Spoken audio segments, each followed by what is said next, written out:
3 year में हम लोग 1 रुपए अर्न कर लेते हैं, तो कितने साल में हमें 8 टाइम्स बनाना है, तो कितना अर्न करना पड़ेगा? 7। तो फिर अमाउंट का मतलब क्या है? जो पैसे हम लोग क्या करेंगे? वापस करेंगे। ठीक है, अब थोड़ा ध्यान से देखिए, यहां पर चेक कर लेते हैं। और अमाउंट का मतलब क्या है? अमाउंट कब बढ़ेगा? जब आपको इंटरेस्ट बढ़ रहा है। तो हम लोग ऐसे भी तो कहेंगे कि compound interest is also directly proportional to r to the power of. अब हम लोग क्या करें? रेट ऑफ इंटरेस्ट कितना है? एक बेसिक फॉर्मूला आपको मैंने बताया, amount is equal to P bracket 1 + r divide by 100, ये वाला फॉर्मूला है। बताओ अमाउंट की वैल्यू कितनी? क्या बताया उसने? Sum of money. What is mean by sum of money? Principal. वो क्या हो गया? ट्रिपल बना। ट्रिपल का मतलब थ्राइस हो गए। कितने साल में थ्राइस हो रहा है? 2 साल में। तो कितने साल में 5 टाइम्स होगा? ये वाला सवाल है। अब कंपाउंड इंटरेस्ट बनाते समय मे भी आज के दिन भी ऐसे ही समझेगा कि मैं आपके सामने सिंपल इंटरेस्ट, कंपाउंड इंटरेस्ट दोनों रखता हूं। हाँ, उसके बाद में क्या करेंगे? खाली एक वाला कंसेप्ट को कंडक्ट करेंगे डिटेल में। ठीक है, तो देखिए, अगर मान लेते हैं कि हम लोगों ने कहा एक कोई पर्सन है जिसने आज के डेट में, मतलब इंडिया की ओरिएंटेड, पैसे बैंक में डिपॉजिट किए। पी इतना पैसा हम लोगों ने बैंक में रख दिया। ठीक है, तो कुछ सालों के बाद में या कुछ सर्टेन टाइम के बाद में ये वैल्यू उतनी ही रहेगी या चेंज हो जाएगी? हम लोगों ने पी इतना पैसा रखा बैंक में, हाँ, और इंडिया में बैंक की बात कर रहा हूं मैं। तो हम लोगों ने बैंक में रखने के बाद इसकी वैल्यू बढ़ेगी, कम होगी, क्या होगी? बढ़ेगी। कभी कम होता हुआ नजर आता है क्या? नहीं। तो सर इसकी वैल्यू बढ़ जाती है, और बढ़ जाती है तो ये क्या बनता है फिर? अमाउंट बनता है। वैल्यू बढ़ेगी मतलब क्या बनेगा?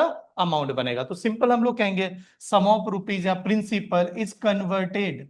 ये कन्वर्टेड, हाँ, ये कन्वर्ट हो गया, और कन्वर्ट होके क्या बन गया?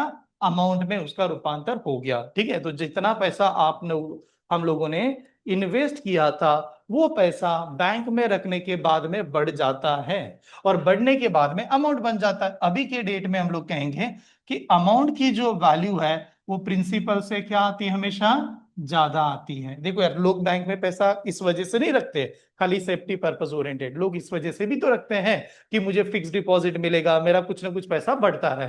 तो वहां पर भी लोग कहते हैं कि यहाँ पर पैसा बढ़ गया। सेकंड कंसेप्ट, कि अगर मान लो कि मैंने ये कहा कि इस पर्सन ने बैंक में जो पैसे रखे, ये पैसे, इसके ऊपर कुछ एक्स्ट्रा मनी मिलेगा आपको, यानी बैंक में ये पैसे होने के बाद में हमें एक्स्ट्रा पैसे मिल जाते हैं। ठीक है, यानी बैंक में पैसा रखा, उसके बाद में हमें तो ज्यादा पैसा मिला। तो जो ज्यादा पैसा मिलता है उसे क्या कहते हैं? इंटरेस्ट कहता है। ठीक है, तो इसे कहेंगे हम लोग, second concept is the interest. जो ज्यादा पैसा बन रहा है उसे हम लोग इंटरेस्ट कहेंगे। ठीक है, तो आज का जो नेक्स्ट टाइप है जिसमें आपको मैं यही बताऊंगा कि कुछ पैसे आपने रखे, इन्वेस्ट किया, उसकी अमाउंट बढ़ जाती है, कितने साल में कितना होगा? तो based on the simple interest and compound interest, दोनों साथ में पढ़ेंगे। जो पैसा कन्वर्ट होते हुए कुछ बनता है तो उसे अमाउंट कहते हैं। जिस पैसे के ऊपर ज्यादा पैसे मिलते हैं उसे इंटरेस्ट कहते हैं। अब देखो, मैं 2 प्रकार से एग्जांपल हम लोग कंडक्ट करते हैं कि मेरे आपके सामने ध्यान आ जाए कि सर डिफरेंस कैसे हो रहा है। One is the simple interest से कैसे होगा, कंपाउंड इंटरेस्ट में वही सवाल लाएंगे तो हम लोग सॉल्व कैसे कर पाएंगे? क्या ट्रिक्स होगी कि मैं जल्दी जल्दी उसको सॉल्व कर पाऊं, ये मुझे दिखाना है आपको। तो एग्जाम्पल कुछ स्टार्टिंग के लिखा के दे रहा हूं, आपको नोट्स बनानी है। उसके बाद में जैसे हमारा पीडीएफ चलेगा वो तो आप जानते ही हो। ठीक है, चलिए तो स्टार्ट करते हैं। पहला एग्जाम्पल लिखिए, पहला एग्जाम्पल। और इसमें भी ऐसे हेडिंग लगा देना कि आप पहले एग्जाम्पल जो देखोगे वो सभी के सभी एसआई ओरिएंटेड है, यानी सिंपल इंटरेस्ट वाले हम लोग अभी एक सवाल देखने वाले हैं सभी, हाँ, सिंपल इंटरेस्ट। ठीक है, तो एग्जांपल लिखिएगा, a sum of money, a sum of money become a triple, a sum of money become a triple, become a triple, हाँ, in a 2 year. A sum of money become a triple in a 2 year at SI, at SI. Then in how many year? हाँ, at SI, simple interest, हाँ, या in SI. ठीक है, simple interest है। Then in how many year? Then in how many year it will become, then in how many year it will become 5 times of itself. Then in how many year it will become 5 times of itself, it will become 5 times of itself. बहुत ही कमाल के concept है। आज के session में आराम आराम से समझना, दोनों चीजें बता। क्या बताया उसने? Sum of money. What is mean by sum of money? Principal. वो क्या हो गया? ट्रिपल बना। ट्रिपल का मतलब थ्राइस हो गए। कितने साल में थ्राइस हो रहा है? 2 साल में, तो कितने साल में 5 टाइम्स होगा, ये वाला सवाल है। अब इसमें आप थोड़ा ध्यान से देखिए, इसमें रेट ऑफ इंटरेस्ट दिया है क्या? नहीं, रेट ऑफ इंटरेस्ट नहीं दिया। तो बहुत ज्यादातर स्टूडेंट क्या करते हैं, सबसे पहले रेट ऑफ इंटरेस्ट निकालेंगे फिर सॉल्व करेंगे, इसमें टाइम चला जाता है। ठीक है, तो बेसिक एकदम बेस्ट और मेथड कैसे ये समझेगा, मैं एकदम आराम से आपके सामने रखता हूं। मान लो कि हमारे पास नंबर ऑफ रुपीज है 1। ठीक है, प्रिंसिपल की वैल्यू 1 रुपए मान के चलेगा कि हमारे पास 1 रुपए है। तो ये 1 रुपए की वैल्यू ट्रिपल हो जाती है। What is mean bye triple? 3 हो जाती है, थ्राइस हो जाती है। तो हम लोग कहेंगे 1 रुपए की वैल्यू मेरी 3 रुपए बन गई। ठीक है, अब जो 3 रुपए बनी उसको टाइम तो लगा है।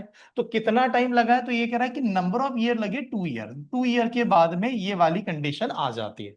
और कौन से मेथड से आ रही है, तो वो कह रहा है कि कौन से मेथड, सिंपल इंटरेस्ट से आ रही है। डेफिनेटली। तो हमें ये पूछा गया कि वही प्रिंसिपल 1 रुपए है आपके पास में, उसकी वैल्यू कितने साल के बाद में 5 टाइम्स हो जाएगी, ये हमें सॉल्व करके बताना है ऐसा।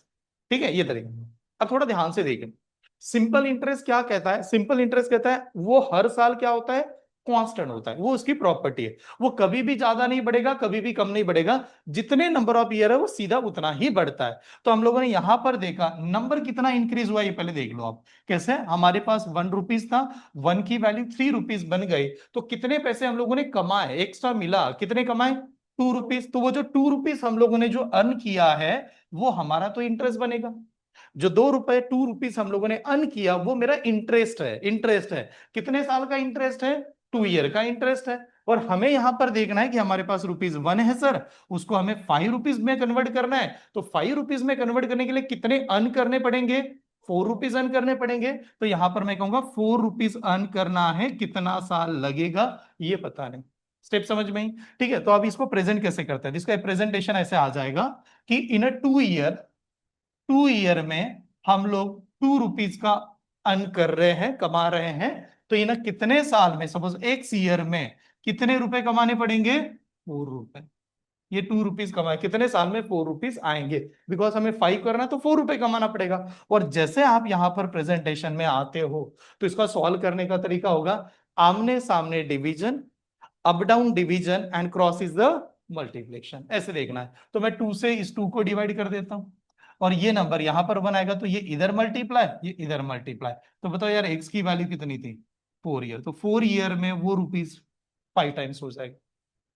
तो ये सिंपल इंटरेस्ट से आ रहा है। हाँ, ये सिंपल इंटरेस्ट वाला चल रहा है। बुक में बहुत लेंदी होता है रेट ऑफ इंटरेस्ट, उसमें जाना ही नहीं है, एकदम बेसिक कि विदाउट फॉर्मूला आप कैसे जल्दी जल्दी सॉल्व कर पाए, इसकी बात करते हैं। चले और एक एग्जांपल लेते हैं इसी टाइप का।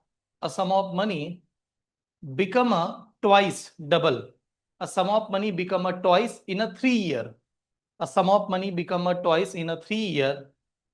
हाँ, then in a how many year? Then in a how many year? It will become 8 times, 8 time of itself in a SI. ठीक है, या at SI. A sum of money become a twice in a 3 year. Then in a how many year? It will become 8 times of itself. 8 गुना बनने के लिए कितना समय लगेगा? एक जो पैसा है वो पैसे की वैल्यू डबल हो जाती है 3 ईयर में। तो how many year it will become 8 times of itself. 8 गुना बनने के लिए कितना टाइम लगना चाहिए? ठीक है, मेथड समझ में आई ना कि 1 रुपए की वैल्यू है, ट्वाइस बन गया, कितने साल में? 3 ईयर में। 21 इज द राइट आंसर। देखो यार, वही मेथड है, वहां पर ही बता रहे हैं। देखो बहुत बेसिक मेथड बता रहा हूं मैं आपको कि हमारे पास 1 रुपए है सर, 1 रुपए की वैल्यू ट्वाइस हो जाती है। ट्वाइस यानी कितना बन गया? 2 बना। कितने साल में 2 बना? तो वो कह रहा है 3 ईयर में। ऐसा आया। तो हमें पूछा गया कि हमारे पास वही 1 रुपए है, उसको कितना बनाना है? तो कह रहा है 8 टाइम्स बनाना है। तो 8 बनने के लिए कितना साल लगेगा, मान लो 1 से। ऐसे आ गया कि नहीं? आपको खाली ये देखना है यहाँ पर कि 1 रुपए की वैल्यू अगर 2 बन जाती है तो कितना अर्निंग किया? 1 यूनिट, 1 रुपीज। यहां पर 1 की वैल्यू 8 बनाना चाहते हो तो कितना अर्न करना पड़ेगा? 7 रुपीज। तो कंसेप्ट क्या बनेगा कि 3 ईयर में हम लोग 1 रुपए अर्न कर लेते हैं, तो कितने साल में हमें 8 टाइम्स बनाना है, तो कितना अर्न करना पड़ेगा? 7। ऐसे बन जाएगा। ठीक है, तो जब ये सॉल्व करेंगे तो आप जानते हो आपने सामने डिवीजन क्रॉस मल्टीप्लिकेशन, ये नंबर ऐसे मल्टीप्लाई, ये नंबर ऐसे मल्टीप्लाई। तो बताओ एक्स इसकी इज इक्वल टू कितना? 21। 21 इज द आंसर। स्टेप, हाँ, समझ में आ रहा है? देखिए, हाँ, आराम से चेक करना, क्योंकि ये एक टाइप पक्का आएगा, 100% आएगा एग्जाम में, ये वाला पैटर्न ना। ऐसे कि इतना पैसा इतना बन गया। सेवन कैसे? ओके चलो, सायली जी अन्ना होने सेवन कैसे? देखिए हमारे पास पैसे कितने हैं? वन। आणि किती झालंय म्हणतो तो 8 टाइम्स झालेला आहे, 8 टाइम्स हो गया, 8 टाइम्स झाला है तो किती अर्निंग केलाय? 7। तो 7 रुपए हम लोगों ने यहां पर कमाए ना, 8 में से 1 चला गया। एक और एग्जांपल ले लेता हूं, देखिए next, a sum of money become a 4 times of itself in a 2 year, then in a 6 years, then in a 6 years it will become how many times of itself? थोड़ा चेंज कर दिया। then in a 6 year it will become how many times of itself? then a 6 year it will become how many times of itself? पहले क्या पूछ रहा था? Year पूछा जा रहा था, अभी क्या कह रहा है कि कितना होगा कितने साल में? 6 ईयर में। तो यार एकदम सिंपल सा है, प्रेजेंटेशन समझ लो खाली। आप ये देखो कि हमारे पास अमाउंट कितनी है, प्रिंसिपल कितना है? 1 रुपए सर, मेरे पास 1 है। वो कितना बन गया? 4 टाइम्स ऑफ इटसेल्फ बन गया, तो कितने हो गए? 4 रुपीज। नंबर ऑफ ईयर कितने लगे इसको बनने के लिए? 2 ईयर लगा है। ठीक है, 2 ईयर लगा है, स्टेप सही है। तो हमें पूछा गया वही पैसा कितना बनेगा, ये चीज पता नहीं है कितना बनेगा, लेकिन नंबर ऑफ ईयर कितने हैं? 6 ईयर्स में कितना बनेगा। देखो यार कितना सही सवाल पूछा। देखिए एक बात समझ लो, यहां पर जो आप नंबर लिखोगे वो कितना इंप्रूवमेंट कर रहा है वो वाला चीज होता है। जैसे हमें यहां पर हम लोग कैसे लिखते हैं कि 1 रुपए की वैल्यू कितनी बन गई? 4। तो कितना अर्न कर लिया, कितना कमा लिया पैसे? 3 रुपए कमाए। 3 रुपए कमाई कि नहीं? यहां पर 1 रुपए की वैल्यू कितनी होगी पता नहीं है, लेकिन अर्निंग यहां पर क्या आएगा ये निकालना पड़ेगा मुझे। ठीक है, तो मैं अभी के लिए इसकी वैल्यू एक्स लगा देता हूं, एक्स लगा रहा हूं। तो लिखेंगे कैसे? तो 2 ईयर में, 2 ईयर में कितने अर्न किए थे? 3 रुपए। तो 6 ईयर में, 6 ईयर्स में कितना मिलेगा, ये वाला पहले ऐसे निकालेंगे।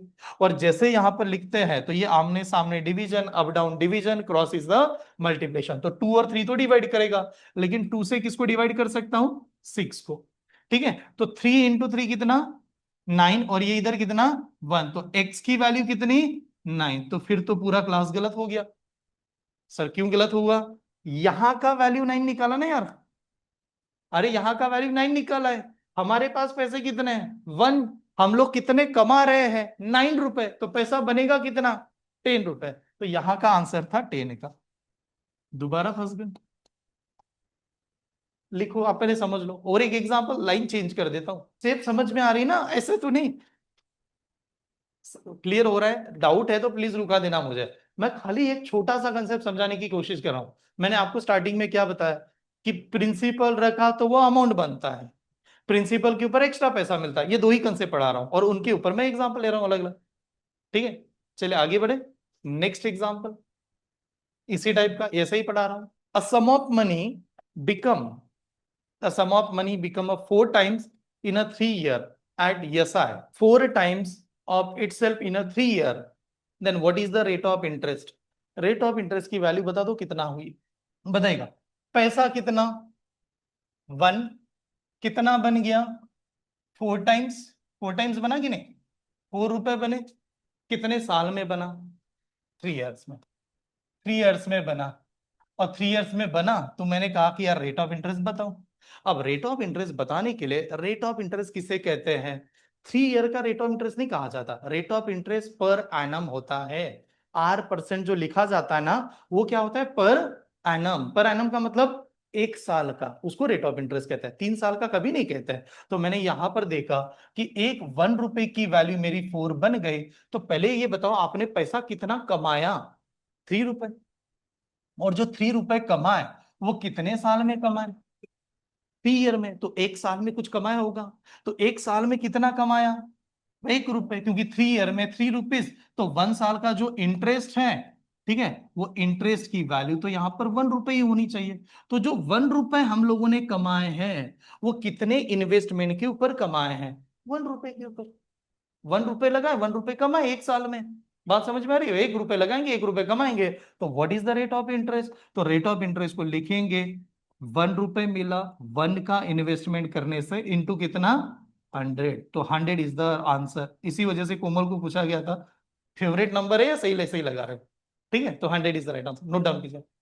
बात क्या बतानी है, रेट ऑफ इंटरेस्ट जब भी निकालो वो 3-4 ईयर का नहीं माना जाता, वो कितने साल का माना जाता है? 1। ये इंपॉर्टेंट। आपको जो मैं आज पढ़ा रहा हूं उसमें पहले नोट्स ऐसे बनाओ कि क्या समझ में आए। पहले इसमें ये पैसा इतना कैसे, कितने साल में, फिर ये पैसा इतना कितना बनेगा, नंबर ऑफ ईयर गिवन है, फिर वही सेंटेंस लगा के क्या पूछ लेगा, रेट ऑफ इंटरेस्ट बता दो। ऐसे एक ही कंसेप्ट पे तीन चार सवाल थ्री टाइप्स के पूछा जाता है। ठीक है, क्लियर। चलिए अब आते हैं कंपाउंड इंटरेस्ट का पैटर्न, यही टाइप इसी टाइप में, बट खाली यहां पर मैं लगाऊंगा कंपाउंड इंटरेस्ट, मतलब सेम सवाल आ गया और लैंग्वेज बन गई कंपाउंड इंटरेस्ट की। तो कंपाउंड इंटरेस्ट में कैसे सॉल्व करेंगे, अब देखिए यार, कंपाउंड इंटरेस्ट की बेसिक प्रॉपर्टी आप सभी जानते हो। ठीक है, कंपाउंड इंटरेस्ट को कैसे लिखा, ठीक है ध्यान से देखिएगा। एक मिनट, कंपाउंड इंटरेस्ट में कल जब मैंने आपको समझाया था तो मैंने आपको ये डायरेक्ट नहीं बताया कि कंपाउंड इंटरेस्ट का वैल्यू कैसे है। हम लोगों ने दो तीन चीजें लिखी थी। पहले हम लोगों ने लिखी कंपाउंड इंटरेस्ट का मतलब होता है इंटरेस्ट ऑन क्या करना, इंटरेस्ट। ये हम लोगों ने कल कंसेप्ट लिखा, इंटरेस्ट ऑन इंटरेस्ट है, इसे कंपाउंड इंटरेस्ट का। कंपाउंड इंटरेस्ट में डायरेक्टली कंपाउंड इंटरेस्ट का फॉर्मूला नहीं दिया जाता। जैसे सिंपल इंटरेस्ट में आपको फॉर्मूला क्या लिखा आपने, S I is equal to P R N divide by 100। लेकिन कंपाउंड इंटरेस्ट में फॉर्मूला ही नहीं है। कंपाउंड इंटरेस्ट में ऐसा फॉर्मूला होता है, amount is equal to P bracket 1 + r divided by 100 raise to the power क्या, एन। ऐसा फॉर्मूला है, ठीक है, ऐसे ही कि नहीं। तो फिर अमाउंट का मतलब क्या है, जो पैसे हम लोग क्या करेंगे, वापस करेंगे। ठीक है, अब थोड़ा ध्यान से देखिए, यहां पर चेक कर लेते हैं। 100 इज द नंबर, तो ये मेरा कांस्टेंट है। 100 तो मेरा नंबर है, ये तो मेरा कांस्टेंट हो जाएगा। और जो बैंक से मैं पैसे उधार लेने जाऊंगा तो वो तो देख नहीं तो कैंसिल कर देगा। तो मैं कह सकता हूं मेरा P is also constant. 100 constant है, पी कांस्टेंट है, ये भी कांस्टेंट। 1 इज ऑल्सो नंबर, तो ये भी हमारा कांस्टेंट ही बनेगा, ये भी तो नंबर ही है। तो इसके चलते हम लोग ऐसे जरूर कहेंगे कि जो अमाउंट आएगा वो डायरेक्टली प्रोपोर्शनल हो जाएगा आर टू द पावर किसके ऊपर, एन के ऊपर। देखो वहां पर, ठीक है, r to the power n. हाँ, और अमाउंट का मतलब क्या है, अमाउंट कब बढ़ेगा, जब आपको इंटरेस्ट बढ़ रहा है। तो हम लोग ऐसे भी तो कहेंगे कि compound interest is also directly proportional to r to the power of n. देखो यार, ज्यादा पैसे घर पे आपको कब मिलेगा, जब आपने ज्यादा इंटरेस्ट कमाए होंगे। वहां पर क्या लिखा के दिया था, सिंपल इंटरेस्ट जो था ना वो डायरेक्टली कैसे प्रोपोर्शनल था, आर इंटू एन पे। ये आर टू द पावर क्या कर रहा है, एन कर रहा है। देखिए एक अलग बात है, आप थोड़ा इसको ध्यान से समझो। मान लो मैंने 10% कहा, मैंने कहा 10% 2 साल के लिए कितना होगा। तो आप क्या करोगे, 10 × 2, 10 × 2 कितना होता है, 10 × 2 कितना है, 20। तो सिंपल इंटरेस्ट में नॉर्मली 20, ठीक है। लेकिन 10% कंपाउंड इंटरेस्ट के हिसाब से कैसे होगा, तो 10 टू द पावर कितना, 2।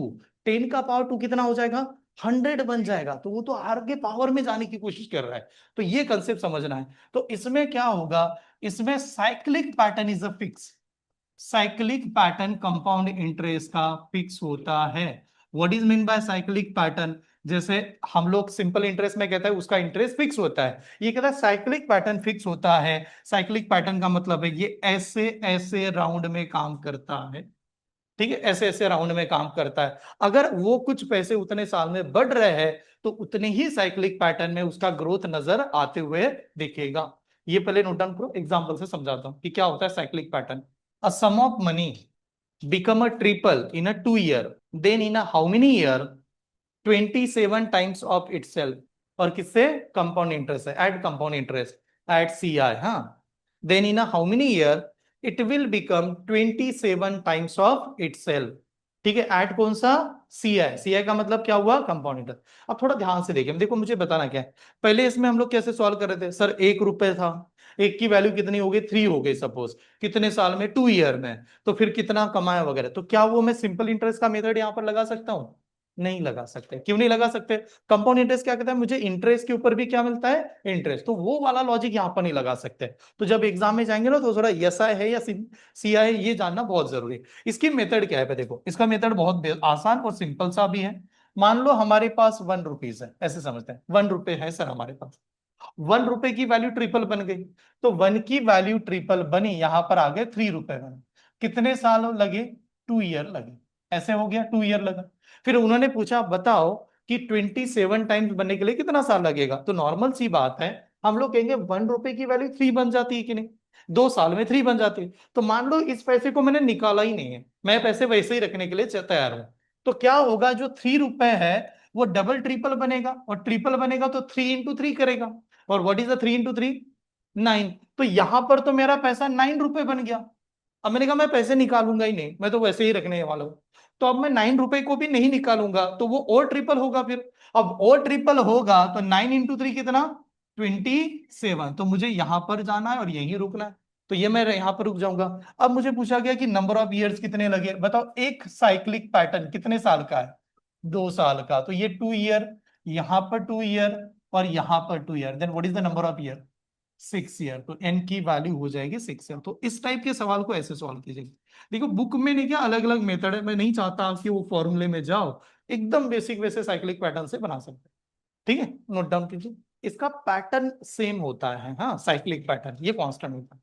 एक एग्जांपल लेता हूं, आप लोगों को सॉल्व करना है। मैंने ये कैसे बनाता है आपके सामने रखा है। एग्जांपल लिखिए। A sum of money become a double in a 3 year.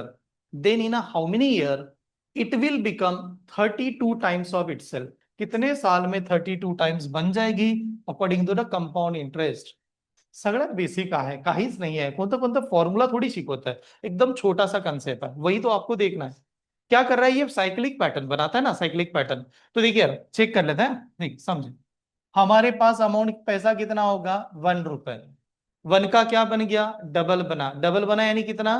2 रुपए। तो मैंने कहा कि 1 रुपए का 2 होता है, और ये जो 2 होता है वो कितने साल में होता है? 3 ईयर में। तो उन्होंने पूछा 32 टाइम्स कब बनेगा, कितने साल में बनेगा। तो ये हमारा 2 हुआ कि नहीं? डबल हुआ। तो हम लोग पैसे नहीं निकालेंगे, आगे और चलेंगे। अब 2 का डबल कितना? 4। अभी पैसे नहीं निकाला। 4 का डबल कितना? 8। ये भी नहीं निकाला। 8 का डबल कितना? 16। अभी भी नहीं निकाला। 16 का डबल कितना? 32। अब निकालेंगे बैंक से पैसे। ठीक है, तो ये जो साइकिल है वो कितने साल की है? 3 ईयर। तो 1, 2, 3, 4, और ये कितना? 5। तो 5 साइकिल लगेगा। एक साल का, एक साइकिल का टाइम 3 ईयर है। तो 3 इंटू क्या करेंगे? 5 या 3 ऐसे ऐड करो, डायरेक्टली आंसर कितना आएगा? 15 ईयर। आप दोनों हिसाब से कर सकते हो। कोई स्टूडेंट को लगा सर मैं 3+3+3 जाऊंगा तो भी आंसर आएगा। तो 15 year is only answer. Next example. अब थोड़ा सा लाइन को चेंज कैसे रखा जाता है उसके बारे में समझो। वो क्या करता है यहाँ पर। और ये काफी ऐसे एग्जाम्पल है जो एग्जाम में बहुत बार है। ठीक है, एग्जाम्पल लिखे। A sum of rupees 4। A sum of rupees कितना था? 4। 4 की वैल्यू कितनी हो गई? 9। मतलब प्रिंसिपल की वैल्यू 4 है, अमाउंट की वैल्यू 9 है। कितने साल में? 2 ईयर। तो यहां पर पूछा गया कि हमारा, नहीं, प्रिंसिपल हम लोगों ने ये दिया ना। ठीक है, नहीं, प्रिंसिपल कितना दिया है? 4। 4 प्रिंसिपल है, और अमाउंट कितना दिया? 9 का। तो हमारे पास प्रिंसिपल दिया है कितना? 16 का। 16 इज कितना बनेगा? If the principal is 16 rupees, then what is the amount value? ऐसे लिखे, देन व्हाट इज द अमाउंट वैल्यू? If the principal is the 16 rupees, then what is the amount value? Amount की वैल्यू कितनी बनेगी? If the principal is the 16 rupees, then what is the amount value? Amount की value कितनी बनेगी? अब इस case में क्या हुआ? रेट ऑफ इंटरेस्ट वही है, रेट ऑफ इंटरेस्ट वही है, टाइम भी उतना ही है। तो अब इसको कैसे सॉल्व करें? ध्यान से देखिए, इसमें कैसे सॉल्व करना है। देखिए, हम लोगों ने कहा कि मेरा यहां पर प्रिंसिपल की वैल्यू मेरी 4 रुपए है, और वो 4 रुपए की वैल्यू मेरी अमाउंट में कन्वर्ट हो जाती है कितनी? 9 की। और नंबर ऑफ ईयर मुझे लगता है कंपाउंड इंटरेस्ट में 2 ईयर।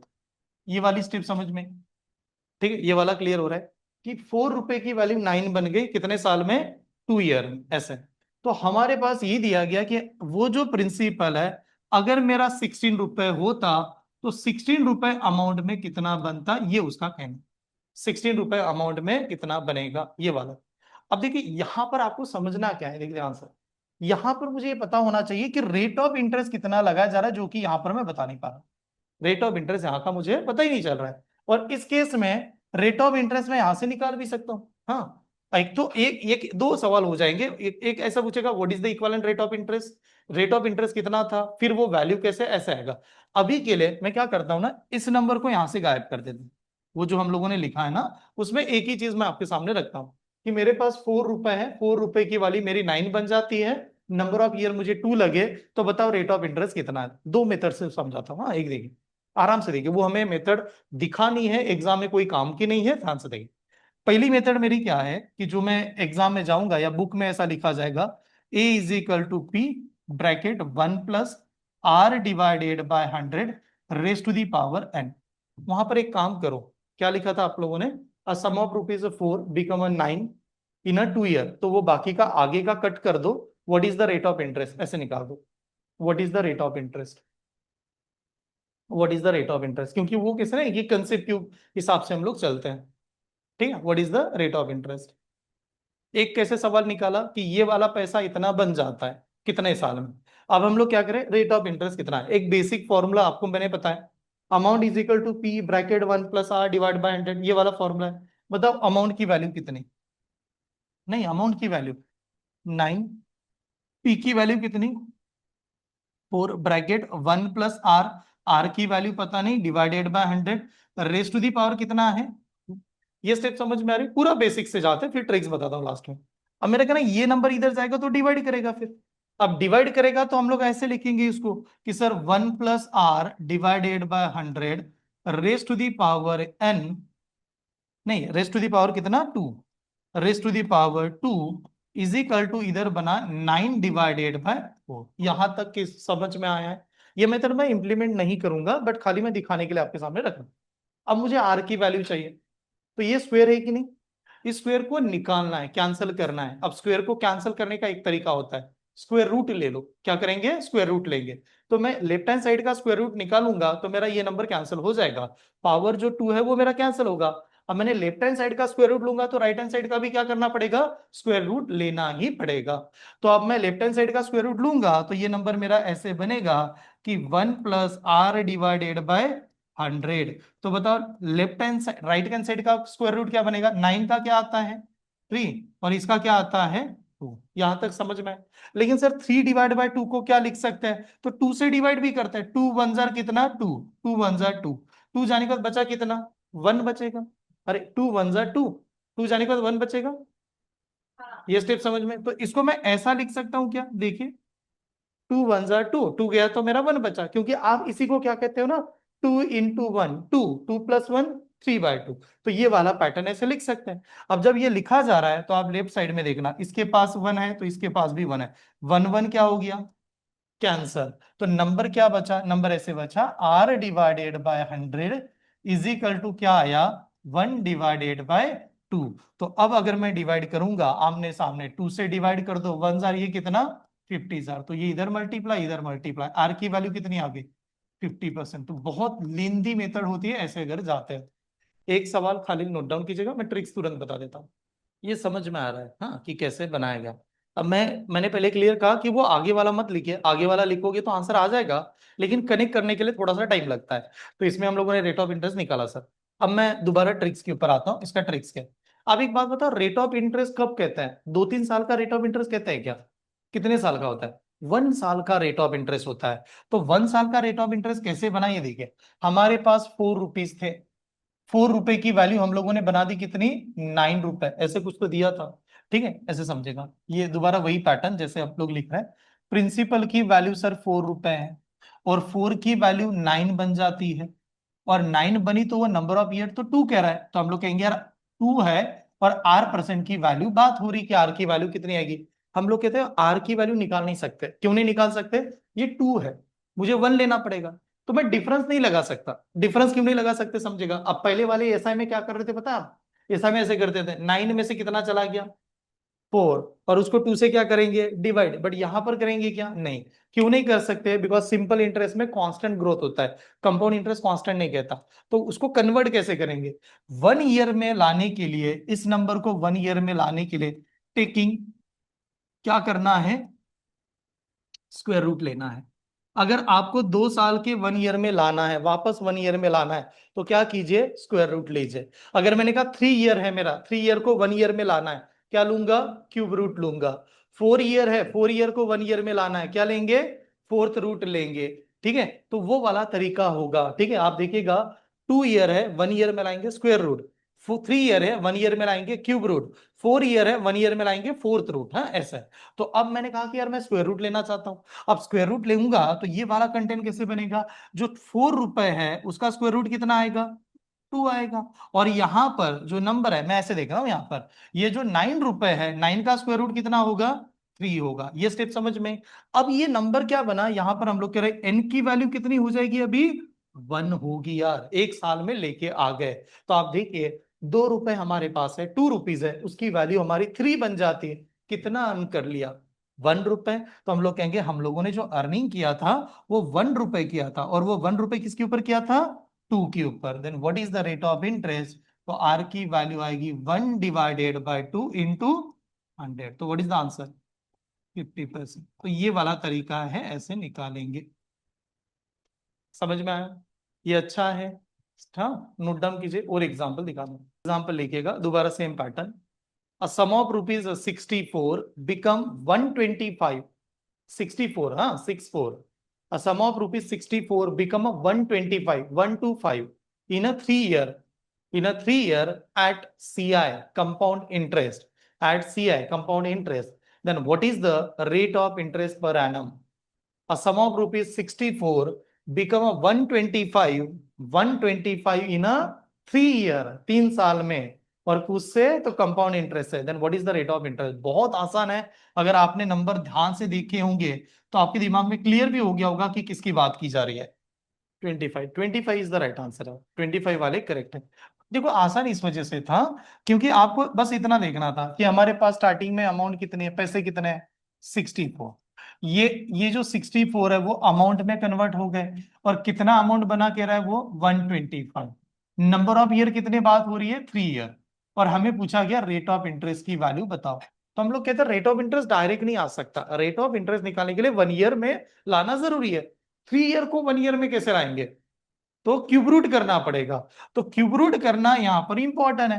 अब क्यूब रूट करेंगे तो ये नंबर किसी के क्यूब होने चाहिए। ठीक है, तो बताओ यार 64 किसका क्यूब है, 4 का है। ठीक है, तो प्रिंसिपल की वैल्यू तो यहाँ पर 4 थी।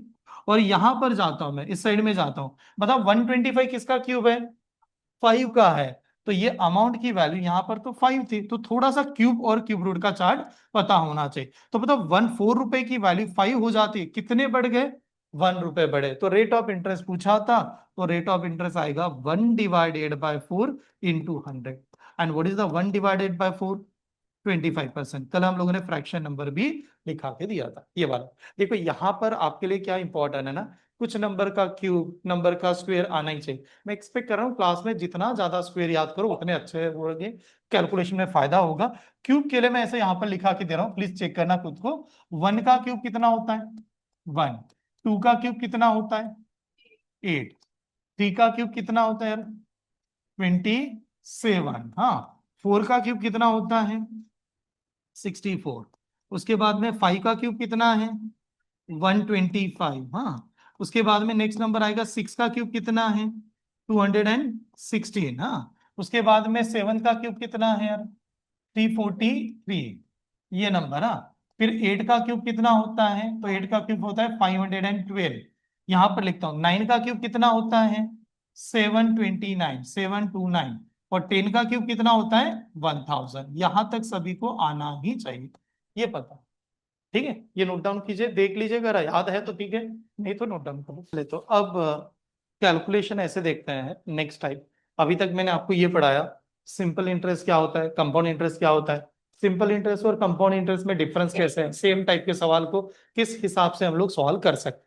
अब मैं कुछ एग्जाम्पल पूरा लिखा के दे रहा हूँ, स्टार्टिंग के कुछ कंटेंट ऐसे ही चलता है, फिर उसमें डिफिकल्टी सभी ट्रिक्स आपके सामने रखता हूँ, और फिर धीरे धीरे करके पीडीएफ के ऊपर आता हूँ। ठीक है, कि अभी भी ऐसे ही चल रहा है। ठीक है, तो अब नेक्स्ट रीडिंग लगा दीजिएगा, जो सॉल्व करेंगे खाली कंपाउंड इंटरेस्ट वाला चला रहा हूँ।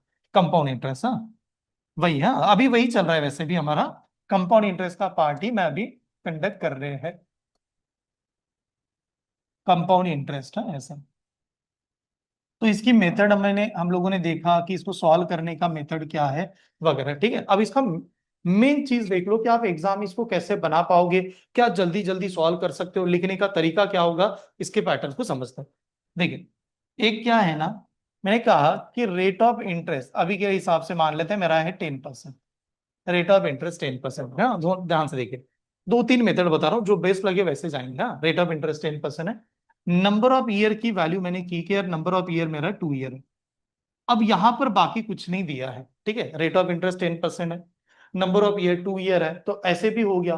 अब इसमें ये माना जाता है जब आप रेट ऑफ इंटरेस्ट चार्ज करते हो और वो परसेंटेज में है तो आपका प्रिंसिपल कितना होगा, 100 होगा। प्रिंसिपल कितना होगा, 100 होगा। बाय डिफॉल्ट ये एज्यूम करके रखना है कि जब भी हम लोग ये सवाल सॉल्व करें, इन केस प्रिंसिपल की वैल्यू कितनी होगी, 100 होगी, बिकॉज ये मेरा रेट ऑफ इंटरेस्ट अगर ऐसे रहा तो पहली मेथड क्या होगी जो हम लोगों ने कल सॉल्व किया, इक्विवेलेंट रेट ऑफ इंटरेस्ट कितना आएगा, तो एक ऐसे निकालते थे, पहले साल का रेट ऑफ इंटरेस्ट कितना, 10, अगले साल का रेट ऑफ इंटरेस्ट कितना, 10, लेकिन वो जो 10 है उसका भी कितना परसेंट लगेगा, 10%। देखो कल हम लोगों ने ऐसे बनाया कि नहीं, पहले साल का 10, अगले साल का 10, 10 का भी 10%, 10 का 10% कितना, 1, तो ये बन जाएगा मेरा यहाँ पर 1।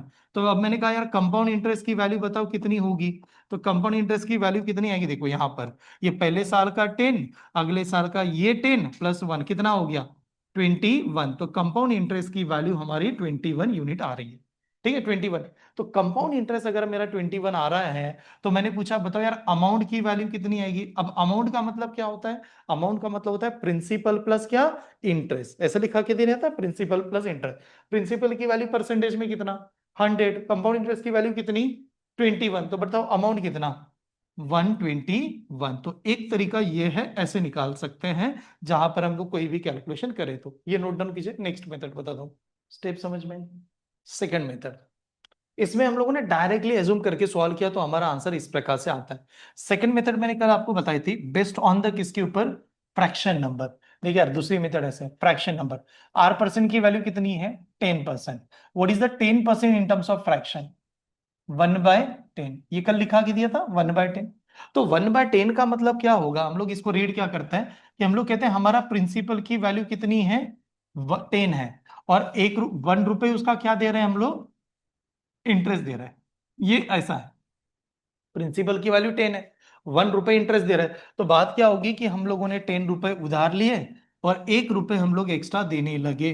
तो 1 रुपए देंगे तो कितना होगा, 11। लेकिन ये कितने साल के लिए दे रहे हैं, वैसे 2 ईयर के लिए। तो मैं लिखूंगा 10 की वैल्यू है और एक नंबर बढ़ेगा तो मेरा पैसा तो 11 हो जाएगा। तो फिर यहां पर जाके रुक गए। देखो कल मैंने ये मेथड पढ़ाई थी आपको, तो मैंने कहा ये लेफ्ट साइड है, ये राइट साइड है, कोई कॉमन है क्या लेफ्ट और राइट में, नहीं है, तो लेफ्ट साइड का करते हैं आपस में मल्टीप्लिकेशन। तो बताओ 10 × 10 कितना, 100, और यहां पर 11 × 11 कितना, 121। तो इसे रीड कैसे करते हैं, तो ये कहते हैं हम लोग, ये हमारा क्या है, प्रिंसिपल, ये हमारा क्या है, अमाउंट, और जो दोनों का डिफरेंस होता है उसको क्या कहेंगे, कंपाउंड इंटरेस्ट। कितने का डिफरेंस है, 21, तो 21, ये दूसरी मेथड ऐसे प्रेजेंट करते हैं। ठीक है, ये सेकंड मेथड।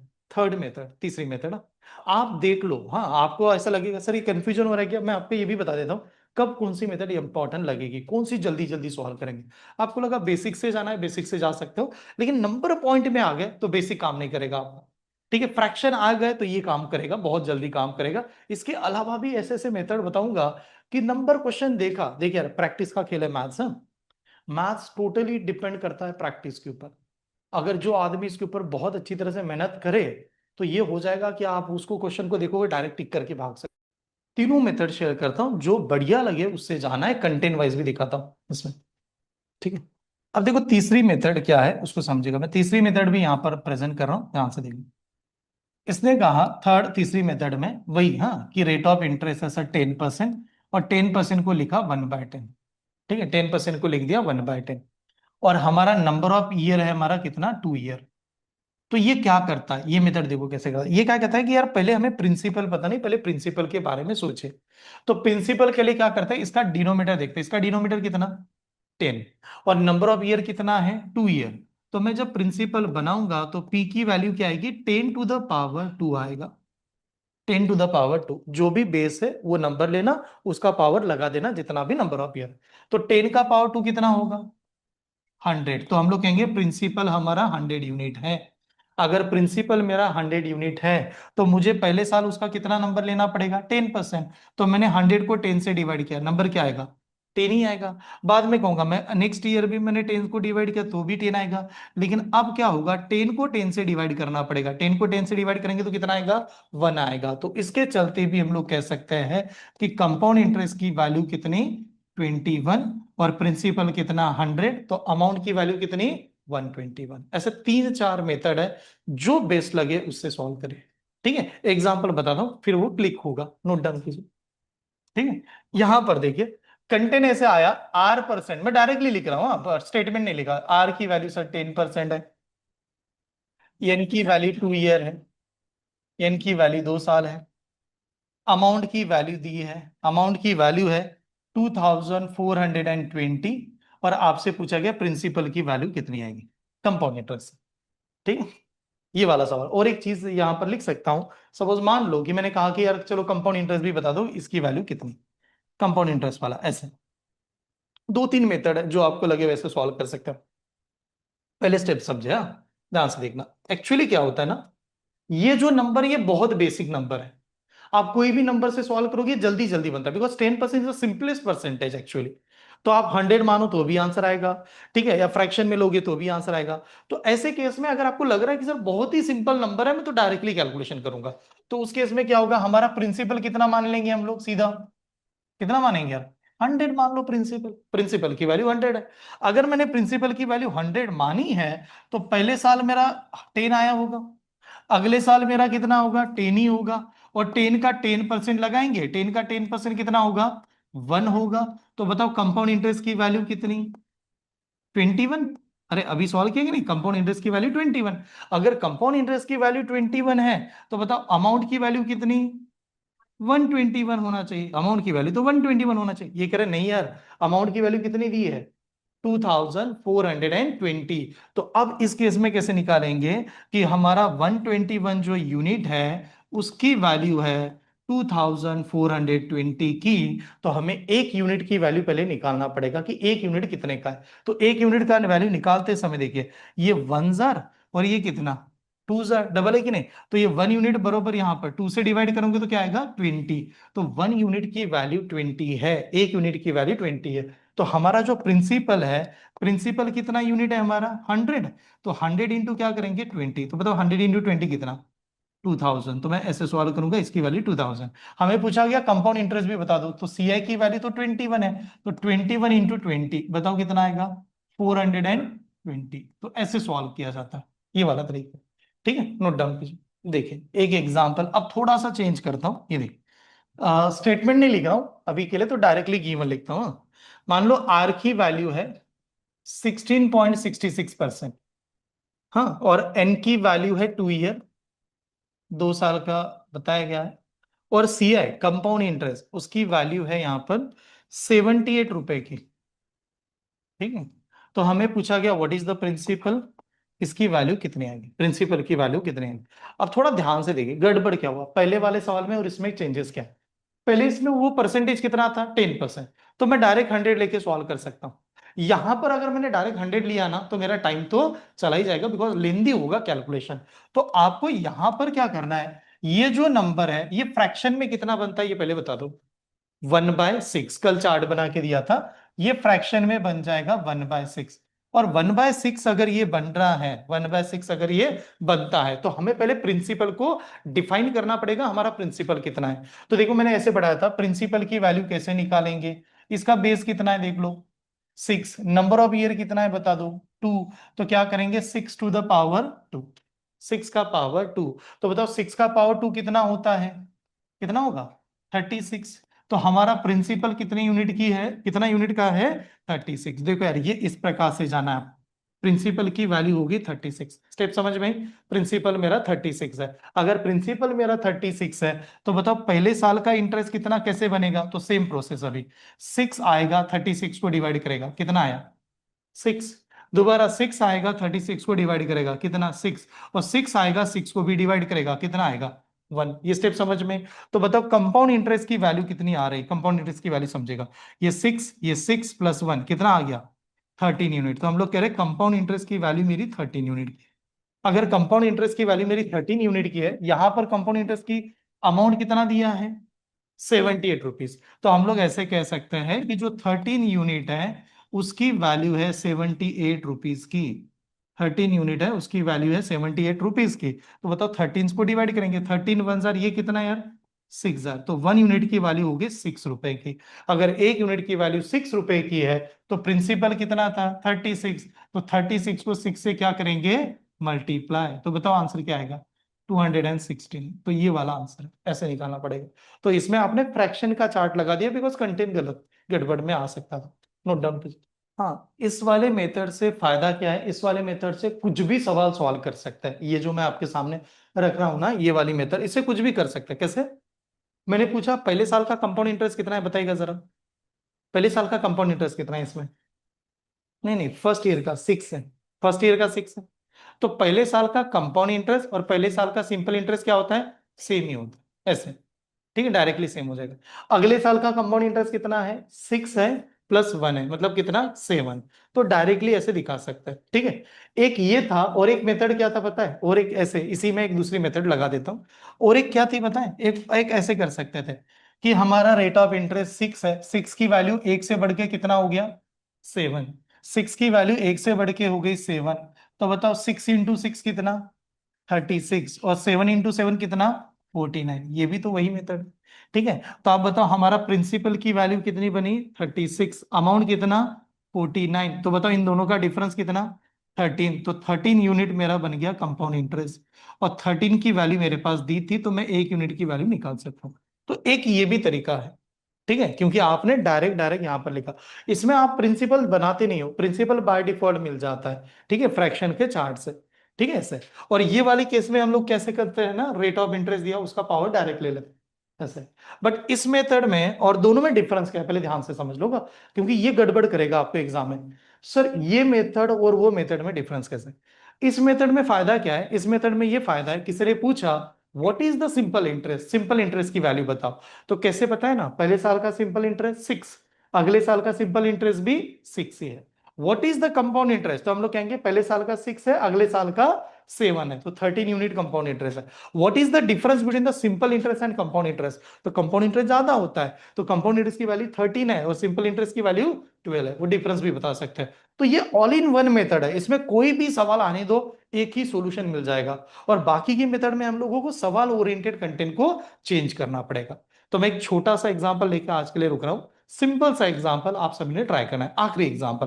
ठीक है, देखिए लास्ट एग्जांपल।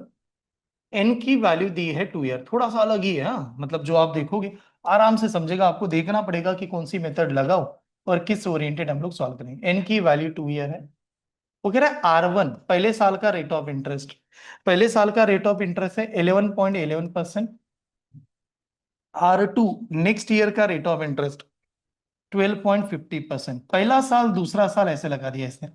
पहले अभी तक क्या था, दोनों साल का रेट ऑफ इंटरेस्ट सेम था, ये कह रहा है पहला साल अलग है दूसरा साल अलग है। फिर ये कह रहा है कंपाउंड इंटरेस्ट जो है उसकी वैल्यू दी गई है 480 रुपीज, 48 रुपीज। हाँ, कंपाउंड इंटरेस्ट की वैल्यू 48 रुपीज है। तो पूछा गया अमाउंट की वैल्यू कितनी आएगी, what is the value of amount, ऐसा। लास्ट सवाल आज के सेशन का, सभी ने ट्राई करना है। कंपाउंड इंटरेस्ट की वैल्यू दी गई है। हाँ, अब इसमें बहुत अच्छी तरह से आपको सोचना है कि मैं मेथड कौन सी लगाऊं, जल्दी जल्दी मेरा आंसर कैसे बने। चले एक मिनट ना, अभी रुक जाएगा। मैं देखो क्या होता है ना, जब एग्जाम सवाल आता है, ये इंपॉर्टेंट नहीं कि आप आंसर दे रहे हो कि नहीं, क्या होता है ना, सवाल देखने के बाद में मैं कौन सी मेथड इंप्लीमेंट करूं, इसमें क्या दिया वो समझ में आना चाहिए। जैसे मेरे ओके, और एक आंसर इज गिवन, साइली इनका कहना है 240। अब ध्यान से देखिए, नंबर ऑफ ईयर कितने? 2 ईयर। रेट ऑफ इंटरेस्ट एक नहीं है, रेट ऑफ इंटरेस्ट कितने? 2 है। अभी तक क्या चल रहा था, दोनों साल का रेट ऑफ इंटरेस्ट एक ही था सर, 10%, वो 16 पॉइंट समथिंग नंबर। बट ये कह रहा है पहले साल अलग है अगले साल अलग है। तो ये पॉइंट भी जो रेट ऑफ इंटरेस्ट वो प्लेन नंबर नहीं है, ऐसा नहीं 2030। तो 2030 होता तो मैंने प्रिंसिपल 100 मान लेना है, मैं तो फिर डायरेक्ट डायरेक्ट भी परसेंटेज से बना सकता हूं। रेट ऑफ इंटरेस्ट फ्रैक्शन में है, पॉइंट में है। तो कौन सी मेथड लगानी पड़ेगी? Fraction method. ये तो मानते फ्रैक्शन मेथड लगानी पड़ेगी। अब मान लो फ्रैक्शन मेथड में इसको लगाऊं, तो फ्रैक्शन मेथड के चलते ये नंबर कैसे बनेगा बता सकते हो कोई? 1/9 बनेगा, ये नंबर 1/9 बनेगा। ये नंबर कितना बनेगा? 1/8 बनेगा। देखो यार, कल हम लोगों ने लिखा कि नहीं ये नंबर ऐसे, ये नंबर बन गए। अब सर ये दोनों नंबर आ गए, अब हम लोगों ने फ्रैक्शन नंबर बना दिया। बट फ्रैक्शन नंबर में मैंने दो मेथड बताई, एक डायरेक्टली वो जो डिनोमिनेटर है उसका पावर कर दो, प्रिंसिपल। लेकिन डिनोमिनेटर एक है या दो है? दो है। तो अब इस केस में क्या होगा ना, गड़बड़ हो जाएगा। कैसे? हाँ, निकाल तो सकते हैं सर पावर, कैसे? कि इसका पावर 1 दे दो, इसका पावर 1 दे दो। तो 9 × 8 कितना हो जाएगा? नंबर 9 × 72। तो 72 को डिवाइड करते चलेंगे, वो आंसर आएगा। लेकिन उससे भी अच्छी मेथड दोनों देखेगा। एक मैंने कहा इसका पावर, क्योंकि ये तो 1 ईयर के लिए, ये भी 1 ईयर के लिए, तो प्रिंसिपल क्या आएगा, 9 × 8, 9 × 8 कितना, 72, ऐसे निकालेंगे। पर इससे सिंपलेस्ट मेथड और अच्छी मेथड क्या थी, तो अच्छी मेथड ये थी कि हम लोगों ने कहा कि हम लोगों ने पहले साल पैसे कितने लिए, 9, उसके ऊपर 1 रुपए का इंटरेस्ट दे दिया, तो 9 की वैल्यू कितनी हो जाएगी, 10, 1 रुपए इंटरेस्ट दोगे तो। अगले साल पैसे कितने लिए, 8 रुपए, 8 के ऊपर 1 रुपए का इंटरेस्ट दे दिया, कितना होगा, 9। ये सबसे बेस्ट मेथड है इस वाले पैटर्न में। तो अब अगर मैं इसको सॉल्व करूं, तो मैंने कहा 9 क्या हो गया मेरा, कैंसल। 2 से डिवाइड करूंगा तो ये कितना बनेगा, 5, और ये 2 से डिवाइड करने के बाद में 4, तो फाइनली वैल्यू क्या आएगी, 4 की वैल्यू कितनी आ रही है, 5, 4 की वैल्यू 5। अगर 4 की वैल्यू 5 आ रही है, तो इसमें हम लोग क्या करेंगे, इसमें हम लोग ऐसे रीड करेंगे, ये हमारा क्या है, प्रिंसिपल, ये हमारा क्या है, अमाउंट, और इन दोनों का जो डिफरेंस होता है उसे क्या कहता है, compound interest. What is the difference between this two number, 1। और उसने कंपाउंड इंटरेस्ट की वैल्यू कितनी बता दी, 48। तो हमें अमाउंट की वैल्यू चाहिए, तो ये कंपाउंड इंटरेस्ट की वैल्यू 1 है, और 1 की वैल्यू सीधा 48 रुपए है। तो मैंने अमाउंट की वैल्यू कैसे निकालेंगे, तो अमाउंट की वैल्यू निकालने के लिए 5 इंटू क्या करना है, 48, बस ये तरीका था। ठीक है, तो बताओ यार, 5 × 48 करते समय 5 8 कितना, 40, तो 0 कैरी कितना, 4, और 5 4 कितना, 20, एंड 20 + 4 कितना, 24, तो नंबर बनेगा 240। तो 240 इज द राइट आंसर। बस आज का प्रॉपर ट्रैक पे टॉपिक चला है, कल मैं बेसिक इंट्रोड्यूस कर रहा था, ठीक है, और कल मतलब यस्टरडे, आज जो कल मैं लूंगा और थोड़ा धीरे धीरे डिप में जाऊंगा, ठीक है। समझ में आ रहा है, बेस्ट वे क्या करना, आपको क्या करना है, क्लास में रफ नोटबुक लेके आइए, जैसे सेशन हुआ फिर अपनी नोट्स खुद बनाइएगा, कैसे लिखा था, क्या कर रहे थे, ठीक है, उसको मेंटेन कीजिए। जो आपके सामने लिखा के दूंगा, आप PYQ देखना, जो भी बनाए, मेरा गारंटी उसके बाहर नहीं आएगा, मैं गारंटी से कह रहा हूँ, क्योंकि मेरा काम है सभी अपडेटेड सवाल के सामने रीड करके आपको प्रोवाइड करना। बट आपको वो समझ में आना चाहिए कि क्या चल रहा है, ऐसे क्यों लिख रहे हैं, रीजन क्या है, और रिवीजन बहुत इंपॉर्टेंट है। विदाउट रिवीजन अगर आप पढ़ते रहेंगे तो आपका स्कोर नहीं बनेगा। रिवीजन का मेन पर्पस क्या है, रिवीजन उतना ही इंपॉर्टेंट है जितना कि नया सेशन अटेंड करते हैं। 50-50% का रोल प्ले करती है। मैं जो नया पढ़ रहा हूँ वो भी मेरा 50% है, और पुराना मुझे आता है कि नहीं उसको मैं 50% मानता हूँ। ठीक है, ये इतना ही है। स्टेप समझ में आ रही थी, तो आज के लिए यहाँ पर रुकते हैं। कल मिलते हैं इसके अगले पार्ट में, तो कल आते समय प्लीज प्रॉपर वे से रिवाइज करके आइएगा, इसको आगे कंटिन्यू करूंगा। ठीक है, थैंक यू।